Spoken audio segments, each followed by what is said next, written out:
Hello, everybody. Here I'm with Rock from RTI. Hello. And one thing is, I wanted to get the opportunity to talk a little bit about the Mora. So I have it here with me, and I've been having a quick conversation before. And Rock was sharing a lot of information about the gun that I wanted to share with you guys. So, Rock, thank you for joining. Thank you for coming here and make a video of the new gun. Of course. So let's talk a little bit about the Mora because it's a very unique gun, like coming from RTI. But you were mentioning a few things that I think are really interesting. Yeah, so maybe if we start from the back and going slowly forward. So the rubber butt pads is the same one as the P3. Below you can also adjust the hammer spring tension. The same story as with the P3. It's not with the fancy wheel. It has a hex screw. The reason for that is because the plenums are now drilled from this side, so we don't have any room to adjust, to have the adjustability like we have on the P3, since on the P3 it's drilled on the opposite side of the bridge block. Then we have the more or less the same trigger, but it is enhanced. It's like around 2.5 ounces and up to I don't know how much. The bottom line is 2.5 ounces. 2.5 ounces. So I tried. Can I show? Yeah. I mean, it's gonna be hard for you guys to see how about it. So the first stage, but even when Yeah, it's quite light. very light. It's not set at the lightest setting. So I like the trigger already on my RTI Prophet, but this trigger is next level. So it had an adjustable blade also, which is different like from the RTI Prophet that I have is a single blade. This one you can adjust, have some adjustability on there, but it's the mechanism that we had on the trigger is what I'm very impressed with this on my buddy Steve that love my trigger. You will like this one even more. Yeah, so one thing about the trigger is also you can basically turn the block to which this rod is connected to on the opposite way, so the trigger would go a little bit back. So now it's at its furthest position. You can have it a little bit closer to the grip if you have a smaller hand or whatever. But That's also an option. That is great, but in here, as you guys can see, there is plenty of space in between the triggers, so fat finger can go, but you have the option to move it even to the back. That's So awesome. if we go back at the beginning of the gun, we have a safety. This piece is from the AR. So this safety basically really locks the whole mechanism in place, because it actually, once you turn it 180 degrees, you have to cock it in order to turn it. And when you turn it, you are actually pushing the hammer slightly back, a few millimeters, and it's not, the hammer is not acting on a sear anymore. So the sear would be totally free, and there would be an obstacle going through the holes to the other side, so the hammer cannot pass it. There's no way it could go off, even if you do whatever. And then you twist it again 180 degrees, and the hammer will again, actually sear will catch the hammer, so you can then fire it. We wanted to have a proper safety, not just a safety for your finger. This is how I call it for the like one we did before, or many other companies do it. Basically just a safety for your finger. If the gun falls on the floor, the sear can disengage, but here it cannot. Unfortunately, it's in the back side, but it is a proper safety at least. One thing that you were showing to me is that it always only engage when you cock it. Yeah, exactly. Yeah, when you cock it, you can engage the safety. Let's show how it works. So I'm gonna cock it, but it's so light also. Right now So if you turn it 180 degrees like this, you can feel a little bit of resistance because you're actually pushing the hammer and compressing the spring even more. And now it's nothing, because it's not actually engaged to the on the sear itself. Yeah. What I want you guys to see is like it's not like the other safety like that you feel like it's locked the trigger. Yeah. Here the trigger actually moves. Yeah. But what is happening is in the back, what Rocco is explaining is that there is a mechanism that is actually blocking the The hammer. So The hammer. basically, you have a rod in between the hammer and the sear. So you actually push the. It's like this pin on a trigger is like half milled. So when it is in unlocked position, the hole or the path is clear. When you turn it around, you actually make an obstacle in between the hammer and the sear. So translation valve. is that no matter what happened now, even if the rifle fall, you can hit it. Yeah. And there is no way, There's no way. that this is a properly Yeah. done safe, I would say. Yeah, this is like usually you can see it in firearm industry. In the A firearm. safety is a proper safety. It's not just a safety on your finger. That is incredible. Yeah. That is amazing. Now we can remove it. We have, you know, we are introducing a lot of it's like this 180. We are introducing a lot of energy, so we want to have a proper safety. That was one of my requests to have it in the gun.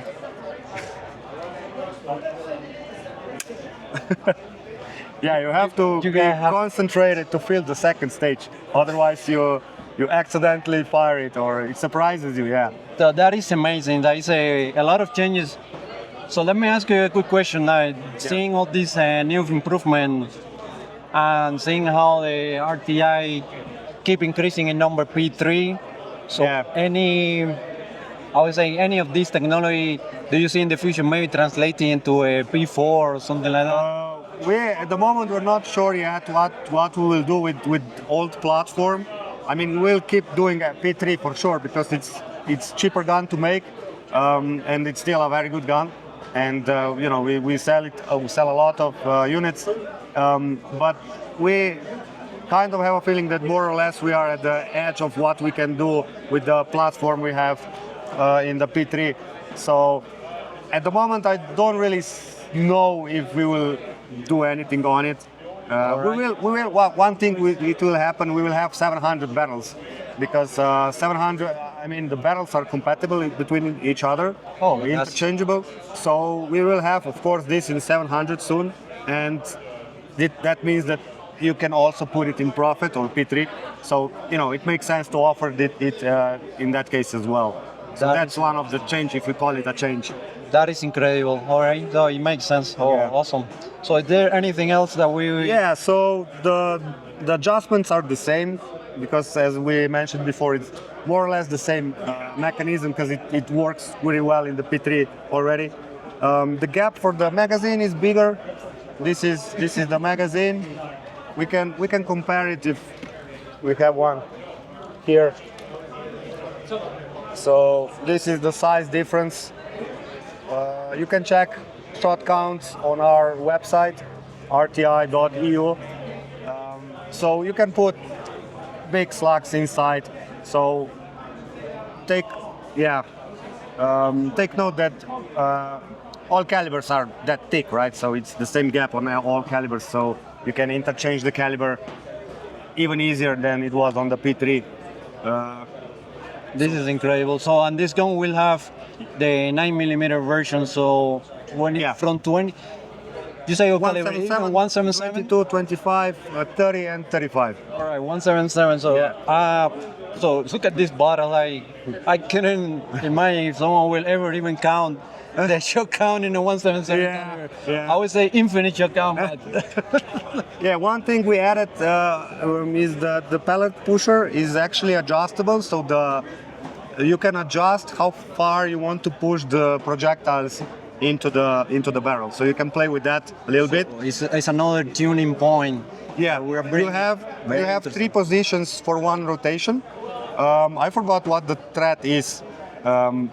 I think it's 1 millimeter pitch, so that would mean that you have like 1/3 of a millimeter adjustment possibility. That's a new thing. The barrel, as we mentioned, it's the same. The difference is that it's mounted with 3 screws So there is since if you know the P3, this hole here, it's the first one. It's actually just a technological hole, so we can drill the transfer port down, and then we just plug it with a special screw with an O-ring. So it's not actually touching the barrel. And then the forward two screws on the P3 are actually fixing the barrel. Here, since this piece, middle piece, the connecting bridge we call it, is actually one piece. This is actually one piece. So the body or the bridge block, we drill it from the top, and then we place this on top. So there is no hole for the transfer port in this connecting part. Just 3 screws or holes and 3 screws for fixing the barrel in place. So that's a different approach of doing it. And this connecting bridge, as we call it, is a very sturdy one. So it makes the whole platform very sturdy.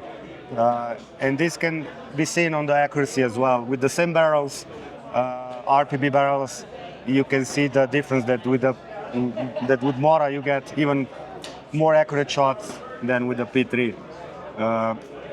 Yeah. Now that we're in the back, so, and it's written here 125 cc plenum. So all of this is plenum. So it's a huge plenum because this gun is giving you the capability to go through 177, so you can adjust it, and we can talk a little bit more about adjustability in a second, but you can go all the way to a 9mm, so which is incredible, because in the past I would think if I want to shoot a 177 or a 9mm, I probably have to have 2 guns, one each, but it's incredible the range of possibility that this platform is bringing with this huge plenum. Yeah, and the huge ports. The port is like square. It's not a hole. It's a square with rounded corners, obviously, because you cannot make it square with a milling tool.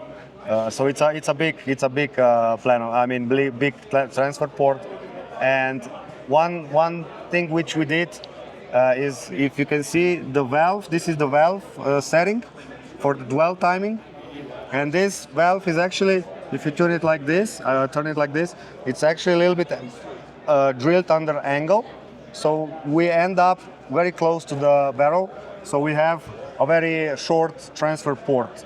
So we want to be as close as possible to be as efficient as possible, because filling up a transfer port doesn't help anyone, right? You want to be as close to the bullet as possible, to the projectile as possible. So this also makes it accessible from the outside, so you can play with the timing. So you can, basically what that means, you can play how much, set how much the valve can open. And of course, as little, more you open it, longer it stays open, because it has to make a longer travel. So this is important to adjust it with a different slugs, because it's not for velocity setting in general or in course setting. It is meant for a fine tuning. So let's say, I don't know, 5% in velocity or something like that. So you can find the best consistency for the projectile you are using. That's the idea. Yeah, because different ammo will have different weight, and the weight will affect how much air. Friction and everything is, So with different ammo, you might have a different timing. So you have now the possibility to adjust how much you will open. That's crazy. That's amazing to have this adjustability. Like I see how you guys are learning from the valve that we had on the P3 and doing improvement. This is something. This valve is more or less the same idea as with the P3. It's just a lot bigger, and it has also the adjustability option to change the timing. And also, what very neat feature for me is that usually with bullpups, if you want to get to your valve, you have to strip the whole gun, and this was also the case for the P3, or still is. If you want to change the valve or do some servicing on the valve itself, you have to strip everything apart. But with this, since it's accessible from the outside, you just, of course, bleed it first, and then untighten the nuts, and the whole assembly comes out. And you can, also the valve seat stays in, but you can take it out after you take the whole assembly of the valve out. So That is crazy. That is amazing because it's like a hallmark on the RTI design, which I would say is like easy Yeah. to service. These guns are very simple in design, yeah. but so I designed things, and one of the best. So one question that comes is like, what is the best design? And in my mind is something that you cannot remove any other piece and still working beautiful. It's like simplicity and having now the easy to service, because you are right. The P3 is easier, but this is like making the valve service even better. Yeah. So moving the needle even in the right. We're always about the technical solutions. So this is, I think, I find it very problematic that you have to strip the whole gun, and this is, usually the case with most bullpups, because that's the valve comes first in the gun when you assemble it. That's usually the case, but we solve it in a different way. So I think, well, hopefully nobody will have to do it, but if you have to do it, you can now do it quite easily. So that hopefully nobody has to do is because this new valve is being proven, because I know at the very beginning there were some, but as a new technology. So what this gun is bringing is all the experience that you guys have got from the RTI, and now we had a solid valve, but even a great way to service the gun. So let's keep talking about here. You were mentioning something to me that is also very interesting, because I want you guys to share. I don't know if you will be able to see, but so there are there are a few small holes. I don't know if you will be able to see them. So there are two holes, and then in the front is one little hole, and in the front block there is one hole, and there are a few others around the rifle. And those, we call it witness holes, and they are meant for finding or locating the bad O-ring. So in case you have a leak, a slow leak that you cannot hear or find, you just, after 1 week, the gun has less air in, you can use a little soap or water, whatever, some liquid, and still under pressure, of course, you put some so you use droplets. those holes to find a leak. And each hole corresponds to one O-ring. So we will have a manual for that, of course, and if you will see bubbles from one hole, you will know which O-ring to change, because you know how painful it is if you have a leak and you strip the whole gun apart. So if you want to just change one O-ring, if you don't want to change all, if you only change one, you're not sure if that was the real one, or maybe there are two, whatever. And then you put it back together, you fill it up, you leave it overnight, you check the gauge, you see it's still leaking, and then you repeat the process. So this makes your life easier. So once again, this is showing how the thinking process is going from easy to service and easy. So this, I will be honest. So I have a pool in my house, and more than once I have just submerged the whole gun in the pool. Just to find where the air is coming. Once it was the O-ring in the bleeding port.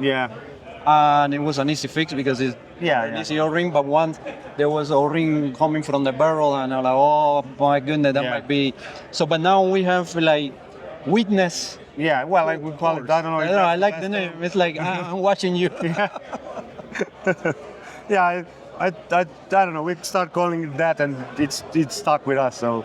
Man, very interesting. I've been learning a lot about Mora with Rock here. All right, Rock, do you want to continue? Yeah, let's continue. So the gauge is here. This is the plenum gauge, or the regulated pressure gauge. It's nicely sunk in, or how do you say in English? It is here. It is like integrated in the body. So it doesn't stick out too much. Doesn't stick out. That is great. So then this connecting bridge, as we mentioned it's basically the barrel is not touching, because it's a truly free-floating barrel. It only is fixed with those 3 screws in the receiver, and then it's a truly free-floating with an ability to fix it in this area. So right now you can see the nut, and this nut is actually has a bushing. So once you tighten it, the barrel will be locked in place in the front block, we call it. But you have ability to remove it and have a free-floating barrel. So basically, what you guys are having is a free floating barrel, but you're giving the opportunity without any aftermarket Yeah. to fix it in place and giving your customer the option to try. Yeah. Because there is Yeah, a exactly, big yeah. debate, like what is more accurate, free floating. Yeah. I don't want anything moving in my Yeah. barrel system. I want it lock, and it's in the gun, so you have the option to remove it. That is crazy. That's amazing. The plan was to decide what's best, but then we just decided to put this barrel nut into the box, or we will actually ship it installed, and then you can decide what do you think is best or what works best for you. Because harmonics is very specific stuff. It depends also on the pallet, so it's kind of hard to make it out of the box a perfect shooter for everything. So yeah, I can see, because we're giving, we can say we can shoot here from a 177 all the way to a 9mm, like 357. So it might be like in practice you might want to remove the nut, or you say, oh, I have the gun set in a way that is shaking too much or whatever. Like, let's try with it. That's great. Give you flexibility. And I think it's all about what I see behind this gun is flexibility, because think about, like, if you are building a platform that goes all this range, so you need to find a middle point, so find solution that will work across the board. If not, you may be a gun that only is 30 caliber. Yeah. It's amazing 30 caliber. You go to 22, like, yeah, exactly. That is great. So one more thing which we also introduced with the P3. want to see this side? Yeah, it doesn't matter really. All right, let me know. So the Picatinny rail is adjustable by elevation. So by default, if you put it like this, all the way down, it's 20 MOA, and then there is a little screw, a silver screw.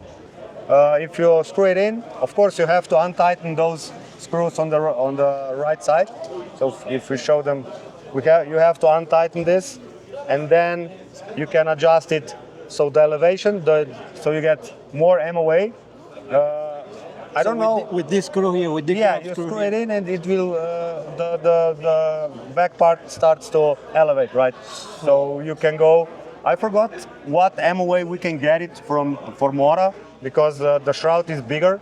With the P3, it's 150 MOA. I'm not sure if we can get it 150 here, because sooner or later you will touch the shroud, right? But it's still a big gap, so you can adjust it quite well. So that's for coarse setting, right? So it's not meant for precision adjustment.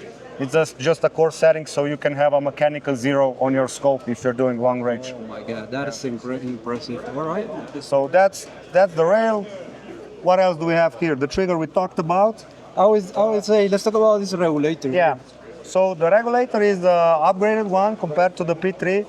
We also have it in the P3 because we run the regulator as a separate project, so we are evolving it every time we find a better solution to regulate. But it is a twin regulator, so the first stage is hidden inside the thread of the bottle. So we will ship Mora adjusted to 220 bar. So this will be the first stage, and the second stage is actually this regulator, and you can adjust it as with on the P3, and it is then obviously you can go up to 220, because then you are already at the same pressure level as the first regulator, and you can go all the way down to, I don't know, 50 bar if you want to. 50 bar. And even with the 50 bar you get quite interesting energy, for example, for normal pellets. So for Iguana hunting, that probably would be. I guess. Always going in the lower. Yeah. But that would be amazing, because, for example, here at RMAC, a lot of people are asking me, like, are you shooting? I just realized I don't have a competition gun, but all my guns are set up for Iguana hunting, low power, high accuracy. But it's amazing, because we were saying, it's not just that you can move all the way to caliber, it's like you can also build a gun that serves the purpose. Like if I want this to be a 100-yard bench shooting, I just have to tune it for that. It's impressive. So another neat feature, what we did with the regulator, or with the housing of the regulator, is if you look, there is a little gap now between the shroud and the bottle, but this is a big bottle, it's the 1100 cc. So we will have that in a sniper edition. And we will also offer the 700cc and 500cc. And in that configuration, if you would put the bottle now on the gun, you will have a big gap, an ugly big gap. Yes. So what you This do? is really fat. Yeah. So what you can do is, if we show to the camera, there are two screws on this side. You obviously need to bleed the gun first, and then you unscrew this part, and you can rotate 180 degree this whole part. And if you can see, And it gives you closer yeah, to the barrel. you can see this part, and the thread is not centered. Now it's lower. If you turn it around, you will bring the bottle up.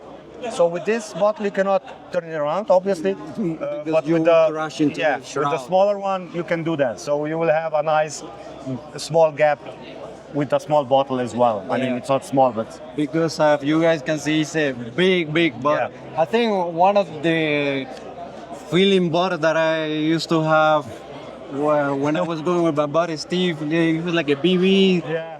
Like I think they call it like the baby. It was around this Yeah. size, so it's impressive. It looks like I'm shooting with the tank hook ups. Like I don't have to tether. Yeah, but at the end, it doesn't really look too No. big because the shroud is like a very big shroud. So it kind of everything is big, so it makes, It blended. No, but Yeah. actually, let's talk about this shroud because yeah, so it gives a distinct look to the gun. So when you look at it, Yeah, so if we check the weight, I mean the balance of the weight or the center of mass is right around here. If you put a scope, it's gonna be a little bit forward, so it's gonna be like almost in the grip because the scope is a little bit over the half of the length. Yeah. So majority of the weight is in the back, in the rear block. So once you shoulder the gun, it's not really front heavy because front is basically just carbon fiber shroud, and that's it. So it's quite light and carbon bottle, so it's not really front heavy. So once you shoulder it, it's not really that heavy. So in kilograms, it's like 4 and so you see, I see what you're saying. 4.2. Yeah. The center. Look at how it's bouncing, but it's not trying to Yeah. do this. So because in Yeah. my hands, Yeah. so really nice. So yeah, it's a big thick shroud, but it's light. So Yeah. can you bring the suppressor up? Let's talk a little bit about that because when I saw this, like, all right, is the shroud suppressing or you guys need because RTI also had this and it's called this one is the husk. Hush 50, yeah. So 50 is the diameter in millimeters. So it's a big suppressor, but Yeah. one thing that I noticed is really light. Yeah. Like, this is like nothing. So Yeah, it's very light, yeah. It's light as Yeah. this. Simple design, light. So let's talk about this. Do you need a suppressor or? Yeah, so we can show it's integrally suppressed. So if we take off the end cap and then the shroud, you will see it's already suppressed. So you have like a stripper at the beginning, so you use this empty space of the shroud as well, and then a monocore design, the same idea as with the silencer. So actually it is quite quiet already up to 30 caliber. In 35, it's up to a user anyway, but 35 in my opinion can use a silencer, but other calibers it's already very quiet. So as you can see, but it's gonna be even quieter with the suppressor. that the suppressor is integrated already. So if you add this, basically you're having like a double suppressor. Yeah. So some company have come with the double regulator. You guys coming with the double suppressor. That is impressive. Yeah, so you will get it. The gun will come with this suppressor in box and 2 magazines. So we can show it kind of seamlessly attaches because it's the same diameter. So I think it looks nice. He look badass, I would say. Check this out. So if I didn't have this tank, I would say this is like Yeah. launcher. This is Yeah, great. so we're gonna offer them in 3 variants. So the compact, the standard, and the sniper edition. So the sniper would be like you see it now with 700 barrel and 1100 cc bottle. The standard will come with 600 barrel and 700 bottle. And the compact one will have a half a liter and 50 millimeter barrel, 500 millimeter, sorry. So pretty much the same size as Yeah, so what we did with the P3 or Priest is that Compact had 500 millimeter barrel, so the same as in Mora, but the bottle is 2 deciliters, so 200 cc. So we have it one here, we can show it to you. So this is the smallest we have, it's 200 cc or something like that, 240. And then half a liter is this one is also the diameter is a little bit smaller, but half a liter, so 500 cc and 700 is the same diameter, and then 1.1 or 1100 is a bigger diameter. And also one thing to add, with the Compact and Standard, you will get an M-lock shield. It's gonna attach here instead of the Picatinny rail. This is extra we offer. So we will not come with a Picatinny. I'll explain a little bit later. So it will come with the M-lock attached, which goes like till the end of the bottle in 500 cc setup. 700 sticks a little bit further out, and all M-locks all around. So you can put whatever you want. You can mount those bipods, which are separate legs. You can mount them from the side. If you mounting points. Yeah. You can put Picatinny for bipod. You can put directly M-lock bipod, or I don't know. We decided to go with M-lock because it's easy to machine and it gives you more option at the end, so you can attach whatever you want basically. So this will come included, like I mentioned. And one thing we also did is what we made is those two holes are actually the same spacing as the M-lock has it. And also if you turn it around, those holes here, so all those threads here are also M-lock spaced apart. So you could take Picatinny, M-lock Picatinny, and you don't use those, I don't know how to call those clamps, I don't know how you call them. You just use screws, which you get with the Picatinny, and Picatinny itself, you place it on, you screw it in, and you can have a Picatinny attachment in the back, or whatever, maybe a monopod, I don't know, whatever. Also, it's giving you mounting point, so you can... And the same goes, as I said, on the sides here and on the bottom. At the moment, I mounted the Picatinny because I thought I'm going to use bipod, but I decided to mount it. Yeah, this is the Picatinny. A 3-slot one fits nice, but as I said, it will not come in the package. It will come with the M-lock rail, like a half pipe rail. That is great because it's giving you extensibility point. Yeah. And I might be able to design something, I don't know, who knows. Yeah, so the cheekpiece, we didn't mention it, it's also reversible. On the right side. It's a great addition because people loving the cheekpiece in the P3.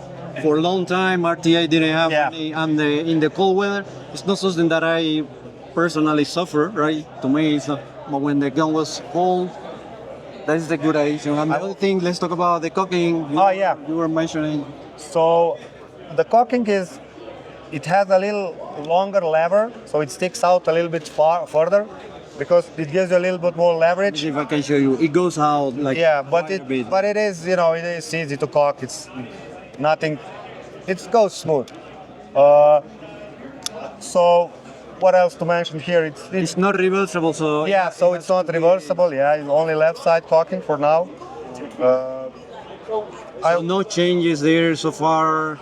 No change. It's being left-handed. I know at some point we had quite a discussion. Is the Mora going to be on the right side, left side? So that is maybe room for improvement because this gun can be. I see this gun how it can go from hunting to bench, and we were talking like how there is preference like hunting. Like me, for example, I love it on the left side. I will hate getting a gun that is only on the right side because I wanna find on my phone just a cheat sheet to tell you the energies, because otherwise there will be a bunch of comments.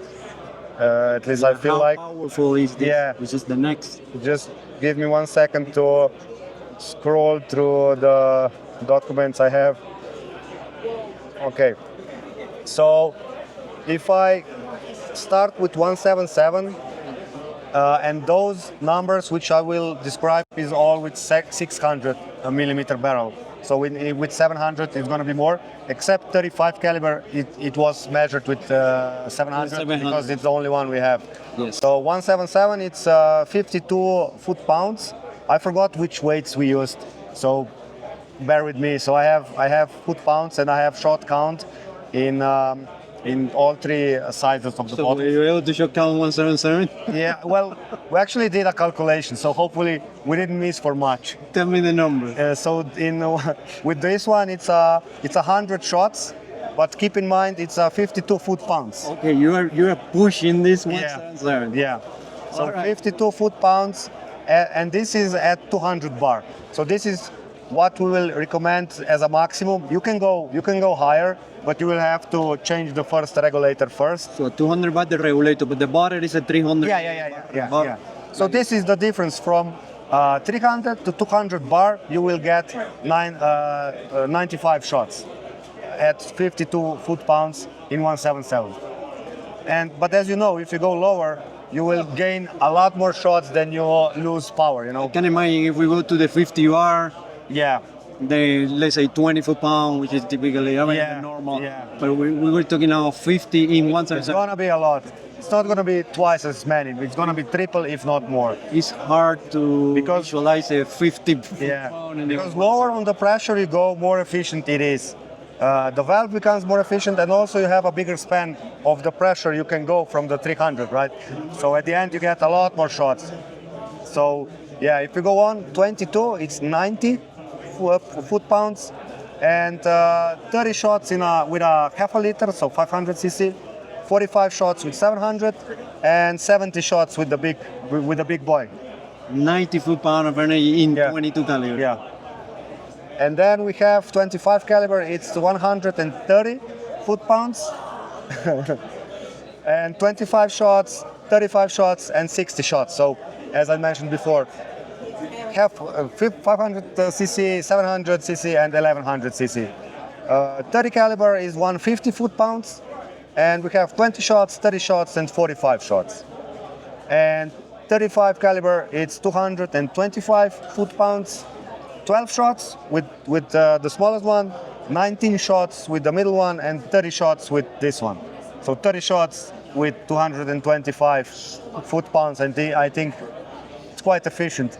200 and oh my, let me ask you, this much energy, so is there any recoil on this gun? Yeah, it is. Yeah. You can feel it. I can't imagine You because can feel it. the amount of energy, this Yeah. 200, so think about what is 200 foot-pound of energy is hitting an item that the weight is 1 pound, like Yeah. a 1 pound ball, Yeah. and with that energy that you're hitting it, moving it 200 foot, like insane amount of Yeah. power. So I'm thinking like at that power.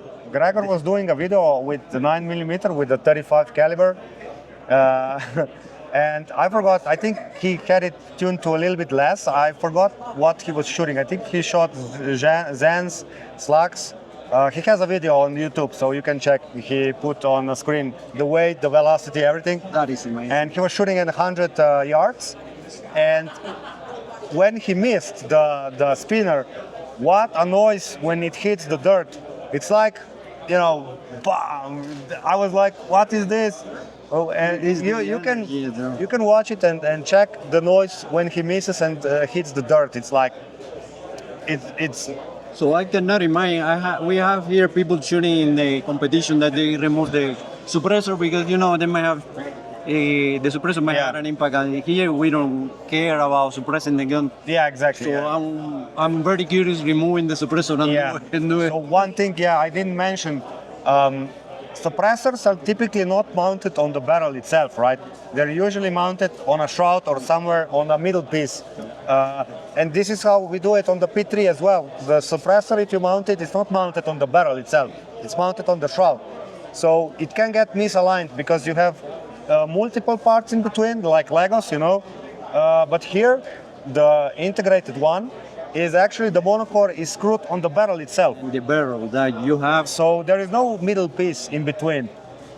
But when you add the suppressor, of course, then you have an extra piece in between.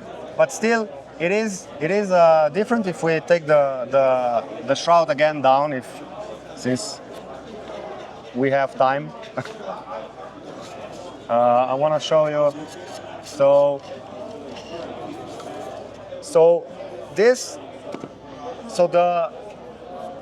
The carbon shroud doesn't have anything. It's just a tube.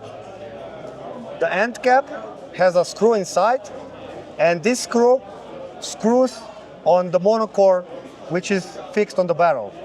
And So it's gonna be centered all. yeah, this is just to fix the shroud on the barrel. You can actually do this, right? So you don't have to use the shroud. I mean, it's a stupid idea, but what I want to tell you is, even now with the silencer is actually mounted on the piece which is mounted on the barrel. It's not like with the P3, where the barrel is floating inside the shroud with an O-ring, and then there is some play because it's fixed on the O-ring, right? Yeah. So this is This is interesting. I would like to shoot RMAC like this. all right. Rock. I think that this is would be more or less all, right? What do it's you think? a lot of information, and I see a lot of new things coming. Like, I'm very excited about this new platform. Like, really can't wait to see this how it goes, because I think you are a really killer product here. So thank you very much. Thank you for coming and stopping by. All right. Thanks. Bye bye. If I'm the bad one, take a look at yourself in the mirror. If I'm the worst one, ask anybody else who they prefer. If it comes down to me and you, I think that you are the one with a bad attitude. What sort of conflict you